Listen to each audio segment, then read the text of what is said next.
अहम ख़बर ॾियूं T20 वर्ल्ड कप में पाकिस्तान नीदरलैंड के 6 विकेट शिकस्त ॾेई छॾी आहे। नीदरलैंड्स पहिरियां बैटिंग कंदे 9 विकेटनि जे नुक़सान ते 91 रन्सूं ठाहियूं हुयूं। पाकिस्तान जवाबी बैटिंग कंदे 4 विकेटनि जे नुक़सान ते हदफ़ हासिल करे वरितो आहे। अवां खे अहम ख़बर ॾियूं पिया। मोहम्मद रिज़वान 49 ऐं फ़खरुज़्ज़मान 20 रन्स ठाहे निमाया रहिया आहिनि।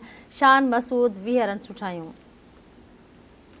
क्रिकेट जे शौक़ीननि लाइ ख़बर आहे। नाज़रीन अवां खे आगाह कयूं पिया। T20 वर्ल्ड कप में नीदरलैंड खे 6 विकेटुनि जे नुक़सान सां पाकिस्तान शिकस्त ॾिनी आहे। नीदरलैंड्स पहिरियां बैटिंग कंदे 9 विकेटुनि जे नुक़सान ते 91 रन्सूं ठाहियूं हुयूं। पाकिस्तान जवाबी बैटिंग कंदे 4 विकेटुनि जे नुक़सान ते हदफ़ हासिल करे वरितो आहे।